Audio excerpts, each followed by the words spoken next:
മോളെ, നീ എന്തുകൊണ്ടാ ഈ വിവാഹം വേണ്ടെന്ന് പറയുന്നത്? അവനൊരു ഉയർന്ന ഉദ്യോഗസ്ഥൻ, നമ്മളെക്കാൾ സാമ്പത്തിക ശേഷിയുള്ള കുടുംബത്തിലെ അംഗവുമാണ്. പണം മാത്രമല്ലല്ലോ ജീവിതത്തിൽ വലുത്. പിന്നെ നീ എന്താ ഉദ്ദേശിക്കുന്നത്? മനസ്സിൽ വെച്ച് മത്തളം കൊട്ടാതെ കാര്യം അങ്ങോട്ട് തുറന്നു പറ. പറയേണ്ട സമയത്ത് ഞാൻ പറഞ്ഞോളാം. നീ എപ്പോഴാ സമയമാകുന്നത്? നിന്റെ പഠിത്തം കഴിഞ്ഞത് മുതൽ എത്രയോ നല്ല ആലോചനകൾ വന്നു. അപ്പോഴൊക്കെ നീ ഓരോ കാരണം പറഞ്ഞു ഒഴിഞ്ഞു മാറി. ഇനി നിന്റെ സമ്മതത്തിന് വേണ്ടി ഈ കാര്യം നീട്ടിക്കൊണ്ടുപോകാൻ പറ്റില്ല. സമ്മതിച്ചാലും ഇല്ലെങ്കിലും ഞാൻ അവർക്ക് വാക്ക് കൊടുത്തു. എന്നോട് ചോദിക്കാതെ അച്ഛൻ എന്തിനാ വാക്ക് കൊടുത്തത്? ഞാൻ നിശ്ചയിക്കുന്ന വിവാഹത്തിന് എന്റെ മകൾ സമ്മതിക്കുമെന്ന് വിശ്വാസമുള്ളതുകൊണ്ട്. ഇല്ലച്ചാ. ഇല്ലെന്നോ? കാരണം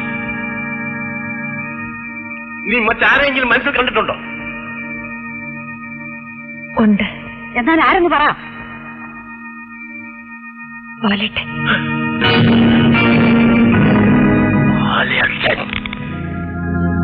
അതെ, ഞങ്ങൾ തമ്മിൽ സ്നേഹമാണ്. ആ തൃണ്ടിയല്ലാതെ ഈ ലോകത്ത് മറ്റാരെയും നിനക്ക് സ്നേഹിക്കാൻ കിട്ടിയില്ലടി. എന്റെ കണ്ണിൽ ബാലേട്ടൻ തണ്ടിയല്ല. നിർത്തടി. മേലാളന്റെ പേര് പറഞ്ഞാൽ നിന്റെ നാട്ടിൽ ഞാൻ ചവിട്ടിപ്പോയി. എന്നെ കൊന്നാലും ഞാൻ ബാലേട്ടനെ മറക്കില്ല. എന്ത് പറഞ്ഞടി? കല്യാണം കഴിക്കാമല്ലടി. ഉടനെ ഞാൻ നിർത്തി തരാൻ മതി. പോലെ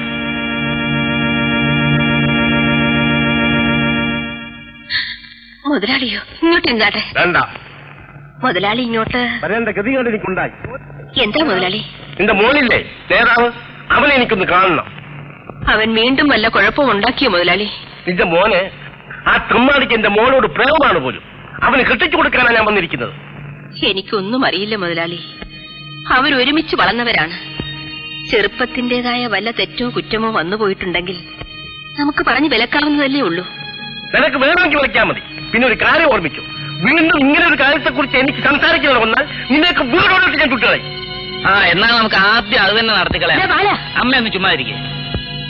ഞാൻ രമയെ സ്നേഹിക്കുന്നത് സത്യമാണ്. നിന്റെ സ്നേഹം എന്താ അവളെ വിളിച്ചോണ്ട് പോണ? ഞാൻ വിളിച്ചാൽ അവള് വരും, ഞാൻ കൊണ്ടുവരികയും ചെയ്യും. ഞാൻ ഈ ഭൂമിയിൽ ഉണ്ടാവൂലടാ.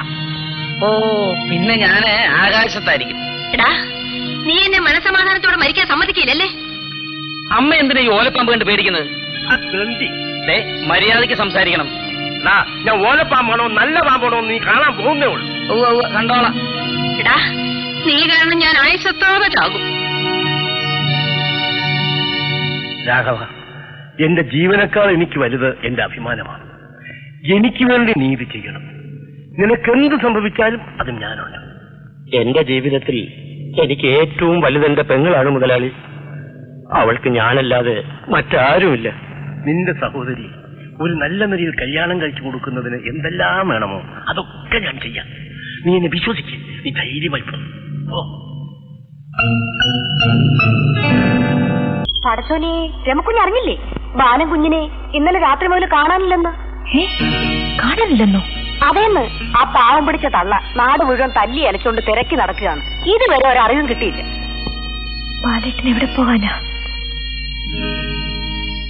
അമ്മക്കറിയാതെ. ബാലൻ കുഞ്ഞ് എവിടെ ഉണ്ടെങ്കിലും ഞമ്മള് കണ്ടുപിടിക്കും. മച്ചി, ചേച്ചി വിഷമിക്കണ്ട. ബാലനെ ആർക്കും ഒന്നും ചെയ്യാൻ പറ്റില്ല. എന്റെ മോന് ഒരുപാട് ശത്രുക്കളുണ്ട്. ആർക്കെല്ലാം അവൻ തെമ്മാടിയായാലും എനിക്കവൻ വലുതാ. അമ്മേ, ബാലേട്ടൻ ആരുടെ കൂടെയാ പോയത്? എനിക്കറിയില്ല കുഞ്ഞെ. ആർക്കോ അസുഖമാണെന്ന് പറഞ്ഞ് അവനെ വിളിച്ചോണ്ടുപോയി. ആരാണെന്ന് ഞാൻ കണ്ടില്ല. എന്റെ കുഞ്ഞിന് എന്തോ ചതിവ് പറ്റിയെന്നാണ് എന്റെ മനസ്സ് പറയുന്നത്.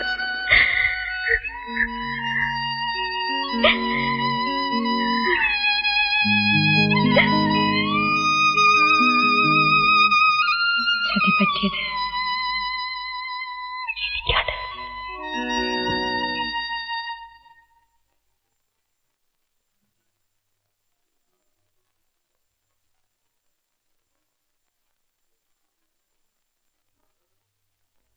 എന്താ നിന്റെ മുഖത്തൊരു വല്ലായ്മ? എനിക്ക് ഒരു കാര്യം പറയാനുണ്ട്. പറഞ്ഞോ. എന്താ പറയാൻ ഇത്ര മടി? ഞാൻ പറയാം, പക്ഷേ അങ്ങ് അവിവേകമൊന്നും കാണിക്കില്ലെന്ന് സത്യം ചെയ്യണം. ഓ, എന്നെ കൊണ്ട് സത്യം ചെയ്യിച്ചിട്ടാണോ ഇത്രയും കാലം കാര്യങ്ങൾ പറഞ്ഞിട്ടുള്ളത്? അതല്ല, ഇതറിഞ്ഞാൽ എന്ത് സംഭവിക്കുമെന്ന് എനിക്കറിഞ്ഞുകൂടാ. എന്തായാലും നമുക്ക് സമാധാനം ഉണ്ടാക്കാവുന്നതേ ഉള്ളൂ എന്ന് കരുതിയാൽ മതി. എന്താ ഇത്ര വിശേഷപ്പെട്ട കാര്യം? പറയാനല്ലേ പറഞ്ഞത്? രമ ഗർഭിണിയാണ്.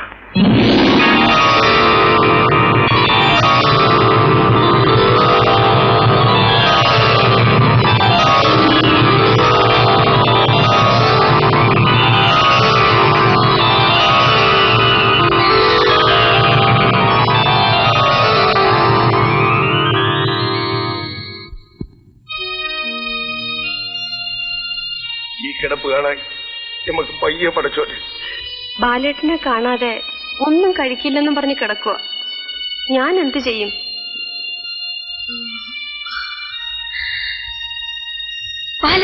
മോനെ നീ എപ്പോ വന്നടാ? എന്റെ പൊന്നു വന്ന അമ്മ അറിഞ്ഞില്ലടാ. അപ്പച്ചി കാതറോ, എന്റെ മോൻ ഇന്ന് കാതർ ചായ കൊടുത്തോ? എന്റെ മോൻ വന്നില്ലേ കാതറേ? പാലകുഞ്ഞു വരും. അവൻ വരും അല്ലേ കാതറേ? എനിക്കറിയാം എന്റെ മോൻ എന്നെ വിട്ട് ഒരിടത്തും പോകുകയില്ല. അതാ മോൻ. മോനെ മോനെ ബാലാ, ഇവിടെ നിൽക്കാ. എന്റെ മോനെ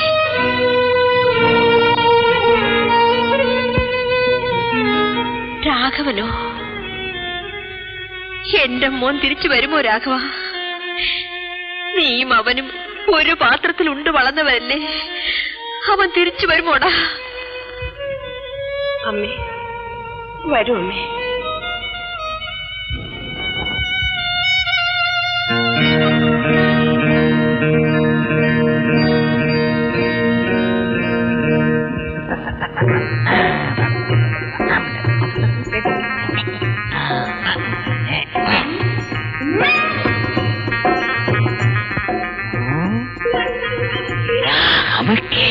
വീണ്ടും പോസ്റ്റേജ് ഉടുപ്പും തൊട്ടിയെല്ലാം ഇട്ടോണ്ട് എന്റെ മോളെ അടിച്ചോണ്ട് പോവാൻ വന്നിരിക്കണല്ലേ?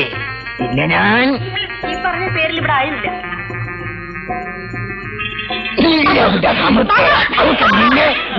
മോളെ നമ്മൾ അവനെ ഇടിച്ച് നിന്റെ ഇതിവിടുത്തെ ശരിക്കുള്ള പോസ്റ്റ്മാനാണ്. അല്ലോ നമ്മക്ക് ആള് മാറിപ്പോയതാണ്.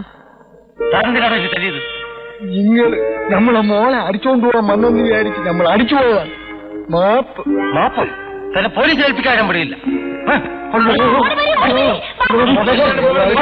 എന്താണ് മകേഷ്? നീയാണെന്ന് വിചാരിച്ചു നമ്മള് ഈ തപാൽജി ബാഗിയെ പിടിച്ചിട്ട് അടിച്ചു. സൈനവനെ കെട്ടിത്തരുവാ. നീ എന്തു വേണോ ചെയ്തോടാ. ശിവായിപ്പില്ലേ, നമ്മുടെ മാമാക്ക് ഒരു അബദ്ധം പറ്റിപ്പോയതാണ്. നമ്മുടെ മാമാക്ക് വേണ്ടി നമ്മൾ നിങ്ങളോട് മാപ്പ് ചോദിക്കുന്നു. മതിയാ? ഖാദർ പറഞ്ഞതുകൊണ്ട് തല്ലുവിട്ടിരിക്കും. മരുമോനെ മാമ, മരുമോനെ മാമ, മാമ.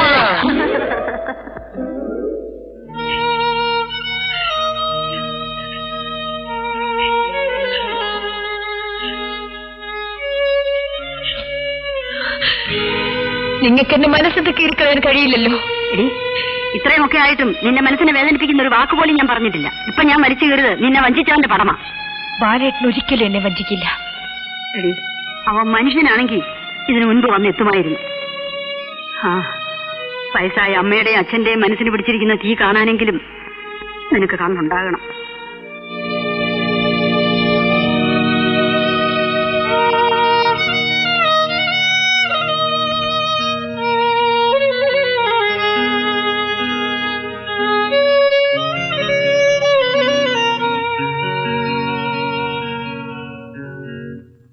ഈ ചുറ്റുപാടിൽ ആച്ചുനായർ പറയുന്ന കാര്യം ചെയ്യുകയാണ് നല്ലത്.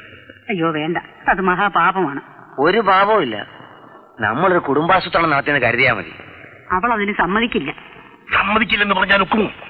എങ്ങനെയെങ്കിലും സമ്മതിപ്പിക്കണം, അല്ലെങ്കിൽ നീ ഞാനും ഒക്കെ തൂങ്ങിച്ചാണ്ടി വരും. ബാലൻ എവിടെ ആയിരുന്നാലും ഉടനെ വന്നെത്തുമെന്ന അവളുടെ വിശ്വാസം. എവിടെന്ന് വരാനാ ചേച്ചി? ആളൊരു അഹങ്കാരിയല്ലായിരുന്നു, വല്ലവനും തല്ലിക്കൊന്നു കാണും. അതെ അതെ, ആർക്കറിയാം. വരുമെന്ന് രമക്കുഞ്ഞ് കാത്തിരിക്കും. 10 മാസം കഴിയുമ്പോ കൊച്ചിഞ്ഞ് പുറത്തു വരും.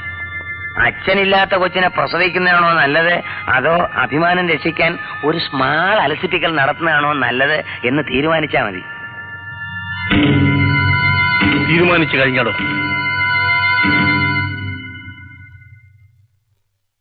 നിങ്ങൾ ആരാ? ഞാനൊരു പ്രൈവറ്റ് നേഴ്സാണ്. എന്നെ കാണാനാണോ വന്നത്? അതെ, പാച്ചുപിള്ളി എന്നെ കണ്ട എല്ലാ കാര്യങ്ങളും പറഞ്ഞു. എന്താ കാര്യം? എന്താണെന്ന് ഇനി ഞാൻ പറയണോ? രമയെ പോലെ അബദ്ധം പറ്റിയിട്ടുള്ള പല പെൺകുട്ടിയുടെ മാനം ഞാൻ രക്ഷിച്ചിട്ടുണ്ട്. 5 മിനിറ്റ് മതി, ആരും അറിയില്ല. നീ ഒരു സ്ത്രീയാണോ? രമേ, മാനം രക്ഷിക്കാൻ വന്നിരിക്കുന്നു. നിന്നെ പോലുള്ള യക്ഷികൾക്ക് ചീന്തി കുടിക്കാനുള്ള അല്ലടി എന്റെ വയറ്റിൽ കിടക്കുന്ന കുഞ്ഞ്. നിന്നോട് ഇറങ്ങാനാ പറഞ്ഞത്. രമയുടെ നന്മ കരുതിയാണ് ഞാൻ വന്നത്. നന്മ? എന്റെ വയറ്റിൽ കിടക്കുന്ന കുഞ്ഞിന് വേണ്ടി മാത്രമാണ് ഞാൻ ജീവിച്ചിരിക്കുന്നത്. അതിനെ ഞാൻ എങ്ങനെയെങ്കിലും വളർത്തിക്കോളാം. ഇറങ്ങുവിടുന്ന്. നിന്നോട് ഇറങ്ങാനാ പറഞ്ഞത്. ഇറങ്ങാൻ.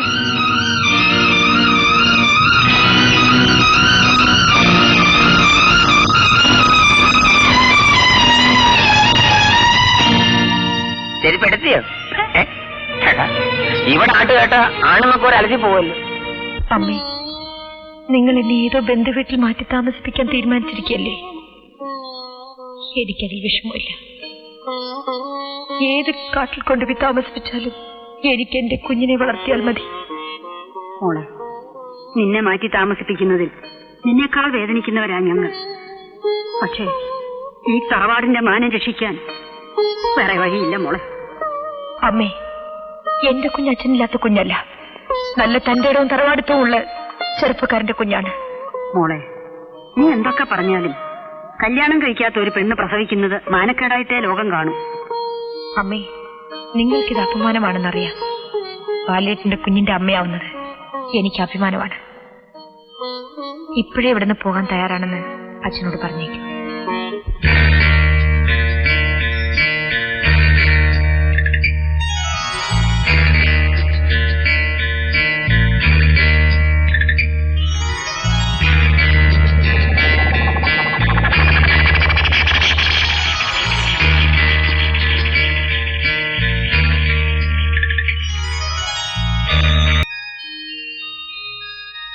മോളെ, രാജൻ ഒരു IAS ഓഫീസറാണ്.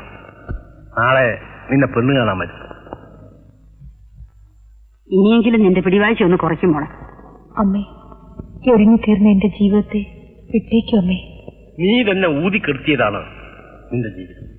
ആ ഇരുട്ട് ഈ വീട്ടിൽ നിന്ന് മാറണമെങ്കിൽ നിനക്കൊരു വിവാഹം നടന്നേ പറ്റൂ. അച്ഛാ, ഞാൻ ഇപ്പോഴും ജീവിച്ചിരിക്കുന്നത് എന്തിനാണെന്നറിയാമോ?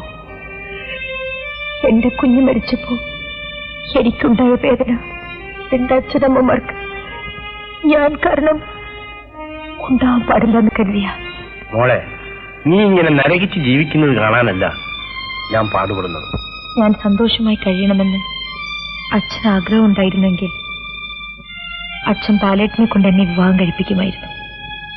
എല്ലാ വിരോധവും മറന്ന് ഒടുവിൽ ഞാൻ അതിന് ശ്രമിച്ചില്ലേ? അവനെ കണ്ടുപിടിക്കാൻ വേണ്ടി എത്ര തവണ ഞാൻ പത്രങ്ങളിൽ പരസ്യം കൊടുത്തു. ബാലൻ ജീവിച്ചിരുന്നെങ്കിൽ ഇതിനു മുൻപ് തിരിച്ചു വരുമായിരുന്നു മോളെ. എനിക്ക് അവസാനമായി ഒരാഗ്രഹമേ ഉള്ളൂ. ഏതെങ്കിലും ഒരു കാര്യത്തിൽ എന്റെ മകൾ എന്നെ അനുസരിക്കുന്നു എന്ന് കേട്ടിട്ട് എനിക്ക് മരിക്കണം. അച്ഛാ, അച്ഛനെന്നെ ശ്വാസം മുട്ടിക്കരുത്. എനിക്കറിയാം. ഞാനൊരു കാര്യം പറയാം. പെണ്ണ് കാണാൻ വരുന്നവരുടെ മുമ്പിൽ വെച്ച് നീ എന്നെ മാനം കെടുത്തിയാൽ ഇവിടെ എന്ത് നടക്കുമെന്ന് എനിക്കറിയാൻ ഒക്കില്ല. എന്ത് നടന്നാലും ഇനിയൊരുത്തിന്റെ മുമ്പിൽ പുതിയ പെണ്ണ് ചെമയാൻ എന്നെ കിട്ടില്ല. എന്നാൽ ഇന്നു മുതൽ നിനക്ക് അച്ഛനും ഉണ്ടാവില്ല. അങ്ങനെ എന്നെ പരീക്ഷിക്കണ്ട. അവളെ കൊല്ലാനല്ല, എനിക്ക് മരിക്കാൻ. ഇവിടെ മുമ്പിൽ ഞാൻ പ്രത്യേകം ജീവിക്കില്ല. എല്ലാം തകർത്തിട്ട് നിനക്ക് മതിയായില്ല അല്ലേടി? ഇതും കൂടെ കാണണോ? നീ നിന്റെ അച്ഛൻ ഒരു വിലയും കൽപ്പിച്ചിട്ടില്ലായിരിക്കും. പക്ഷെ എനിക്ക് അദ്ദേഹം ദൈവമാണ്. ദൈവം. അമ്മേ, ഞങ്ങൾ ഇപ്പൊ തന്നെ ഈ വീട്ടിൽ നിന്ന് ഇറങ്ങിത്തരാം. നിന്റെ ഇഷ്ടം പോലെ ജീവിച്ചോ. അമ്മേ, നിങ്ങൾ ഒരിടത്തും പോണ്ട. ഞാൻ എന്ത് വേണമെങ്കിലും അനുസരിക്കാം. എന്റെ ബാലേട്ടനും കുഞ്ഞും മരിച്ചു എന്ന് കേട്ടപ്പോഴേ ഞാനും മരിച്ചു.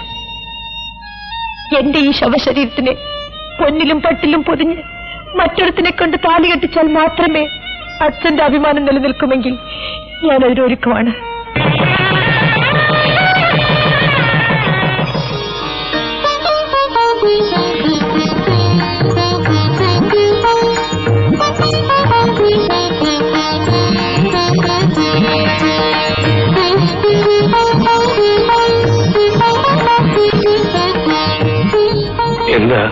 ശരീരത്തിന് വല്ലാത്ത ചൂട്, പനിയുണ്ടോ? ആദ്യ രാത്രിയിൽ ശരീരത്തിനും മനസ്സിനുമെല്ലാം വല്ലാത്ത ചൂടായിരിക്കുമല്ലേ? രമേ, ജീവിതത്തിൽ ചില പ്രത്യേക ആദർശങ്ങളുള്ളവനാണ് ഞാൻ. ചെറുപ്പത്തിൽ അറിഞ്ഞോ അറിയാതെയോ പല തെറ്റുകളും നമ്മൾ ചെയ്തെന്ന് വരാം. പക്ഷെ നിന്റെ രഹസ്യങ്ങൾ എന്നോടും എന്റെ രഹസ്യങ്ങൾ നിന്നോടും തുറന്നു പറഞ്ഞതിന് ശേഷം വേണം നമ്മുടെ ജീവിതം ആരംഭിക്കാൻ. ഞാൻ സുമ എന്നൊരു പെൺകുട്ടിയെ സ്നേഹിച്ചിരുന്നു. പല രാത്രികളിലും ഞങ്ങൾ ശരീരവും മനസ്സും പങ്കിട്ടിട്ടുണ്ട്. ഞാൻ അവളെ വിവാഹം കഴിക്കാൻ തീരുമാനിച്ചിരുന്നപ്പോൾ ഒരു കാർ അപകടത്തിൽ അവൾ മരിച്ചുപോയി. അതിനുശേഷം പിന്നെ നിന്നെ കണ്ടുമുട്ടുന്നവരെ വിവാഹമെന്നൊരു സങ്കല്പമേ എനിക്കുണ്ടായിരുന്നില്ല. എന്റെ സുമയുടെ കണ്ണുകളിൽ എപ്പോഴും ഒരു കൊച്ചു കുട്ടിയുടെ പരിശുദ്ധി ഉണ്ടായിരുന്നു. നിന്റെ കഥകൾ എന്തായിരുന്നാലും ശരി, നിന്റെ കണ്ണുകളിലും ഞാൻ ആ പരിശുദ്ധി കാണുന്നു. നിന്നെ ഞാൻ സുമയെന്ന് വിളിച്ചോളട്ടെ?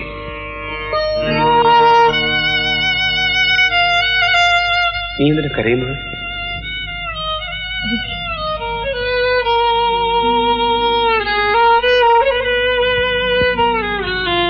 ഇത്രയും സ്നേഹമുള്ള ഭർത്താവിനെ കിട്ടിയതിലുള്ള സന്തോഷം